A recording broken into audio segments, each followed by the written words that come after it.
नमस्कार।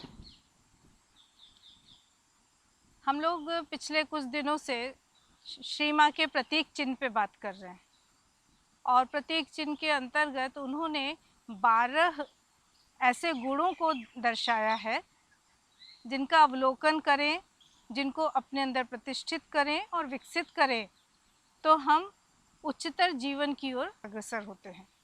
और उसी श्रृंखला में आज हमने जो विषय लिया है वो है प्रयास। प्रयास का सामान्यतः हम एक साधारण सा अर्थ लेते हैं कोशिश, कुछ भी करने की कोशिश।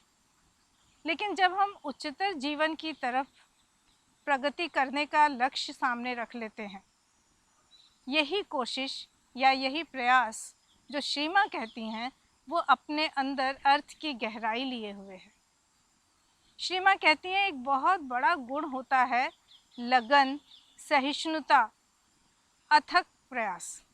इसके लिए जो शब्द तय किया गया था वो था अध्यवसाय।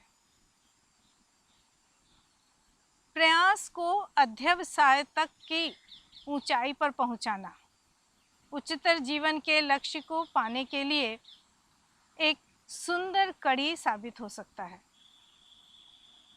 श्री माँ कहती हैं कोई भी कार्य कठिन है इसलिए उसको छोड़ देना यह हरगिज उचित नहीं है, बल्कि तुम्हें जिस काम में जितना अधिक अनुभव हो कि कठिनाई है, जिसमें जितनी अधिक चुनौती हो, उसके लिए उतना अधिक दृढ़ और निरंतर प्रयास करते रहना चाहिए। क्यों? क्योंकि ये जो पार्थिव जीवन हमको मिला है इसका उद्देश्य है प्रगति करना, सर्वांगीण प्रगति करना। और प्रगति के लिए हमें इस भौतिक जगत में आना बहुत ज़रूरी है। प्रगति किस लिए? उच्चतर जीवन तक जाने के लिए। सामान्य जीवन को उच्चतर जीवन तक पहुंचाना, उसमें रूपांतरित करना श्री अरविंद योग का एक महत्वपूर्ण लक्ष्य माना गया है।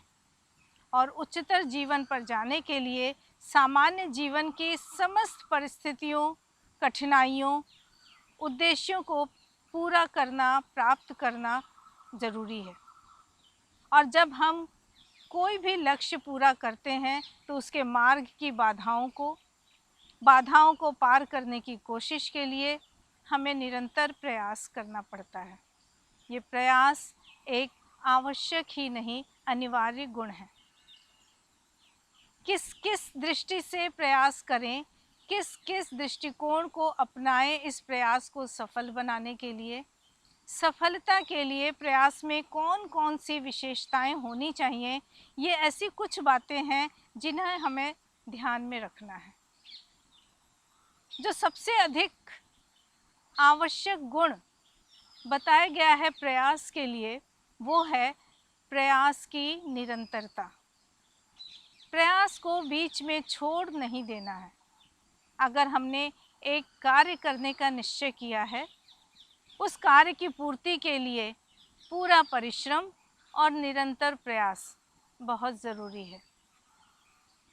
निरंतर प्रयास जब हम करते हैं तो उसमें कई तरह की चुनौतियां आती हैं। कभी हमारा मानसिक तमस आ जाता है, कभी हमारी प्राणिक अनिच्छा आ जाती है, कभी हम हार मानने लगते हैं, कभी हम निराश हो जाते हैं। और ये सारी चीज़ें जब हमारे रास्ते में आती हैं तो इनका सामना करने के लिए हमारे अंदर दृढ़ संकल्प की ज़रूरत है। संकल्प आवश्यक है। किसी भी कार्य की पूर्ति के लिए, किसी भी बाधा को दूर करने के लिए, किसी भी प्रयास की निरंतरता को बनाए रखने के लिए दृढ़ संकल्प आवश्यक है।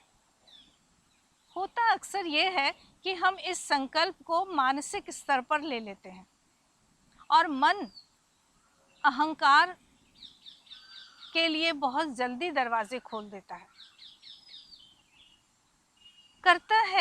मन हमें प्रेरित करता है, मन हमें उत्साहित भी कर देता है निर्णय लेने में, संकल्प को बनाए रखने में। लेकिन उसका अहम भाव अक्सर हमें भटका देता है। इसके लिए श्री माँ ने बड़े अच्छे रास्ते बताए हैं। हर प्रयास के साथ ईश्वर की कृपा का आवाहन जरूर करें। हर प्रयास की सफलता में ईश्वर की कृपा के लिए कृतज्ञता जरूर जाहिर करें। प्रयास में जब प्रार्थना होती है तो उसमें विनम्रता होती है। प्रयास में जब विश्वास होता है तो उसमें साहस होता है, और ये सभी गुण हैं जो दिव्यता के गुण हैं। एक और भावना इसमें जोड़ दी जाए तो सोने पे सुहागा हो जाता है, और वो है समर्पण की भावना।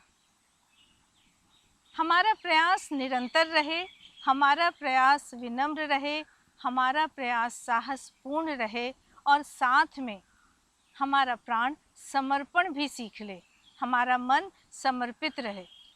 ऐसी अवस्था में प्रयास के सफल होने में कोई संदेह नहीं रह जाता। निश्चित रूप से हम सफल होते हैं और हमारा रास्ता भी नहीं भटकते, हम रक्षा न पाएं। जब जब हमारी लगन के साथ हमारा प्रयास सच्चा होता है, हमारा संकल्प दृढ़ होता है, हमारी प्रार्थना सच्ची होती है, तो दिव्यता की सहायता हमें अवश्य प्राप्त होती है। प्रयास एक ऐसा गुण है जो हमें लक्ष्य की प्राप्ति में हमेशा सहायक होता है।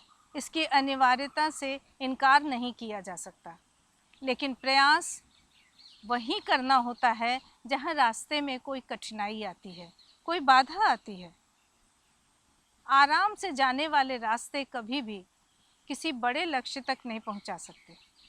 इसलिए लक्ष्य का चुनाव निर्भर करता है कि उसका मार्ग हमें कैसा मिलेगा, और उसमें हमें प्रयास कितनी दृढ़ता से, कितने साहस के साथ करना पड़ेगा।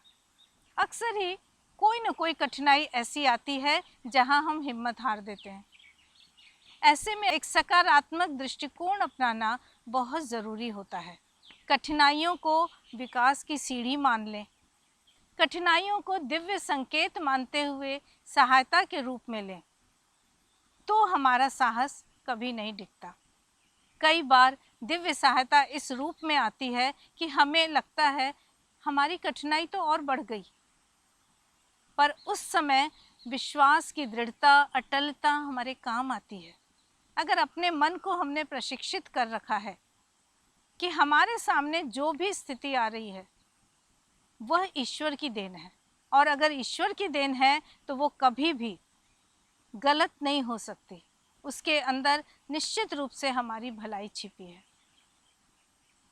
अक्सर ऐसा होता है, रास्ता कठिन से कठिनतर होता गया, बजाय इसके कि हम इसमें अपनी बढ़ती हुई योग्यता, अपनी बढ़ती हुई क्षमता को देखें, हम इसको अपने लिए एक कोई न कोई कठिनाई मान लेते हैं। एक राजा था, उसको किसी ने बाज पक्षी के 2 प्यारे प्यारे बच्चे दिए। इतने सुंदर थे वो बच्चे कि राजा खुश हो गया। उसने उन्हें बड़े प्यार से लिया और फिर अपने एक कर्मचारी को बुलाकर कहा, तुम इन्हें पालो, इनका पालन पोषण अच्छे से करना, अच्छा खिलाना, अच्छे से इन्हें प्रशिक्षित करना, ट्रेनिंग देना, इन्हें उड़ना सिखाना। उसने कहा, जैसी आज्ञा। कुछ महीनों के बाद राजा अपने उन पक्षियों को देखने गया। देखा वो थोड़े बड़े हो गए थे, पंख भी फड़फड़ाने लगे थे। उसने पूछा, क्या इन्हें उड़ना आ गया है? कर्मचारी ने कहा, जी महाराज, थोड़ा बहुत उड़ते हैं, अभी नन्हे हैं, मुझे दिखाओ। राजा के कहने पर उसने दोनों पक्षियों को एक डाल पर बैठा दिया और इशारा किया उड़ने का। दोनों पक्षी उड़े। राजा बड़ा खुशी से तालियां बजाने लगा।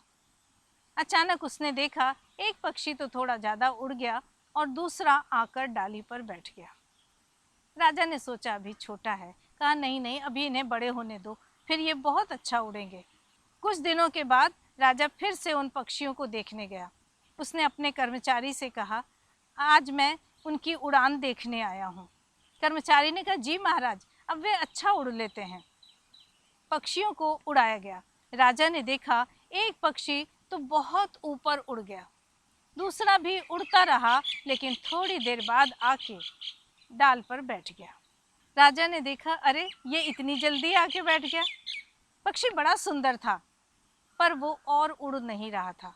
कर्मचारी ने बोला, महाराज ये स्वभाव से थोड़ा आलसी है, ऐसे ही उड़ता है, ज़्यादा उड़ता ही नहीं।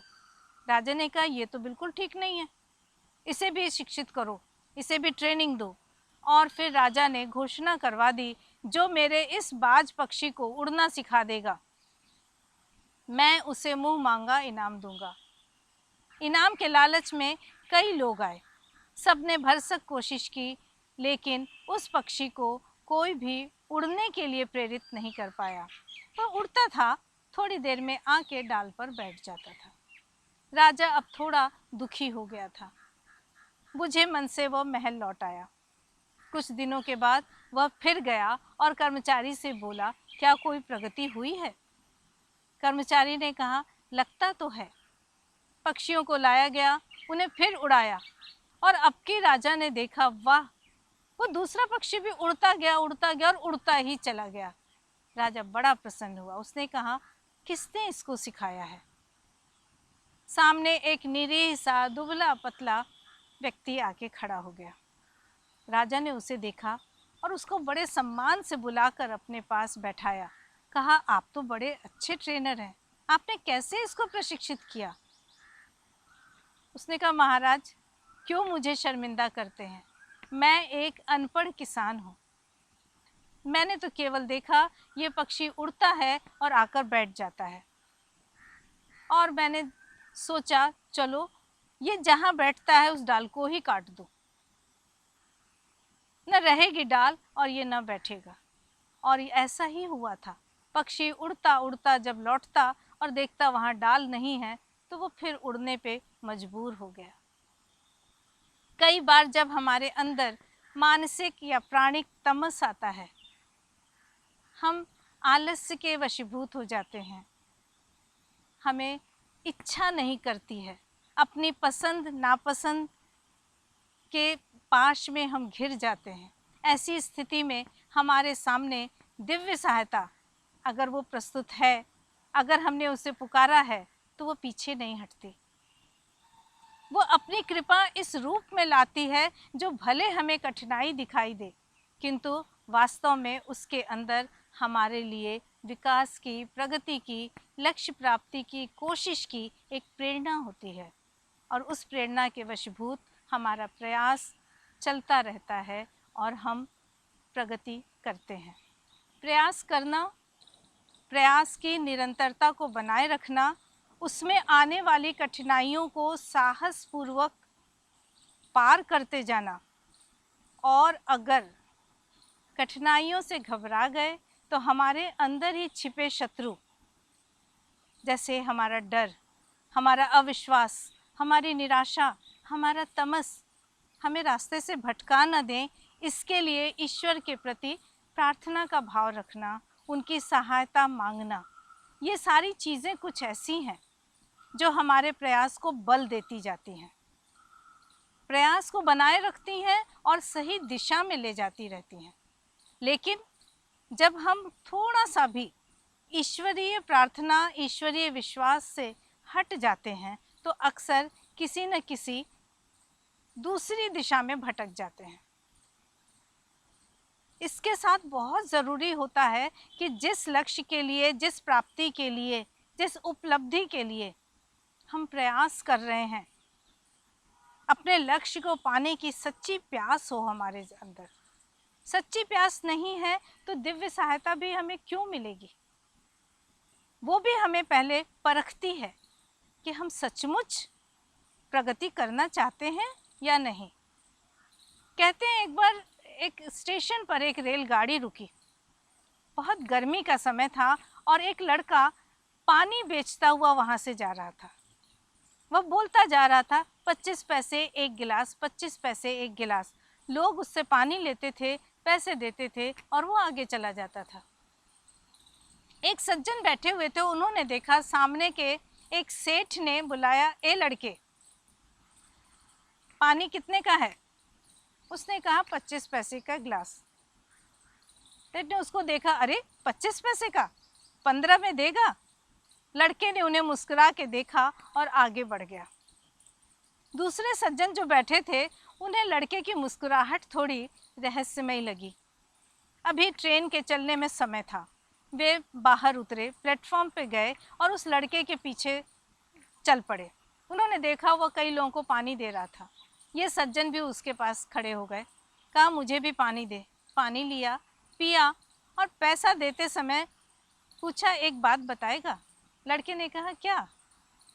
उन्होंने कहा मेरे पास जो सज्जन बैठे थे उन्होंने जब पानी मांगा, पैसे पूछे, उन्होंने कोई जवाब नहीं दिया और मुस्कुरा के चलाया। ये बता तू मुस्कुराया क्यों था? उस लड़के ने बड़ी ही गंभीर हंसी के साथ फिर से कहा, अरे साहब, उनको पानी थोड़ी पीना था, उन्हें प्यास तो लगी ही नहीं थी। वो तो ऐसे ही पानी का दाम पूछ रहे थे और मेरा समय खराब कर रहे थे।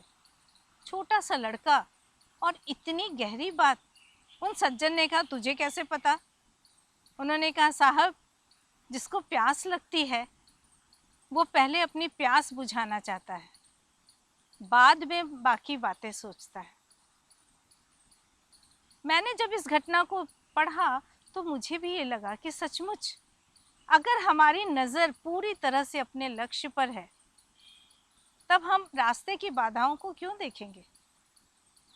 कई बार लोगों की बातें, लोगों की प्रतिक्रियाएं ऐसी होती हैं जो हमें साहस देती हैं, कुछ होती हैं जो हमें नर्वस करती हैं। उनकी बातों से लगता है कि ये काम असंभव है। ज़रूरी नहीं कि हम हर समय सबकी बातें सुनें। हमें सिर्फ और सिर्फ अपनी दृष्टि अपने लक्ष्य पे लगाने हैं। अपनी दृष्टि को लक्ष्य पे लगाए रखो, प्रयास करते रहो, प्रार्थना करते रहो, समर्पण करते रहो। ऐसे ही प्रयास सफल होता है। समर्पण, सहायता, प्रार्थना, कोशिश, लगातार कोशिश और एक दृढ़ संकल्प, ये ऐसे गुण हैं जो हमारे प्रयास को जरूर आगे बढ़ाते हैं। उसमें हम कभी भी असफल नहीं होते। दृढ़ संकल्प, निरंतर प्रयास करने के बाद भी जब कभी हम रास्ते की कठिनाइयों को पार न कर पाएं, ऐसे में ईश्वर की प्रार्थना और प्रार्थना के बाद समर्पण हमारे लिए बहुत बड़ी सहायता हो जाता है। इस पर हमेशा विश्वास रखना चाहिए। कहते हैं बहुत बड़े एक दार्शनिक थे सुकरात। वो एक बार समुद्र के किनारे खड़े थे। उन्होंने देखा वहाँ पे एक बच्चा है जो रो रहा है, जोर जोर से रो रहा था। उन्हें बड़ा बुरा लगा, एक नन्हा सा बच्चा इस तरह रो रहा है, आसपास कोई नहीं है। वो गए, उन्होंने कहा बच्चे तुम क्यों रो रहे हो? उसने कहा क्या करूं, देखो ना, मैं इस समुद्र को अपने प्याले में भरना चाहता हूँ पर ये समुद्र मेरे प्याले में आता ही नहीं है। तो उन्होंने मुस्कुरा के देखा और कहा कि अरे तुम समुद्र को भरना चाह रहे हो? और अचानक कुछ ऐसा हुआ कि सुकरात स्वयं रोने लगे। उन्हें रोते देख वो नन्हा बच्चा है, अरे आप तो इतने बड़े हो, आप भी मेरी तरह रो रहे हो, क्या हुआ? उन्होंने कहा जैसे तुम समुद्र नहीं भर पा रहे हो वैसे ही मैं विशाल ज्ञान लेना चाहता हूँ। भगवान का पूरा ज्ञान अपने दिमाग में, अपने मस्तिष्क में, अपने मन में भरना चाहता हूँ, वो भी नहीं आ रहा है।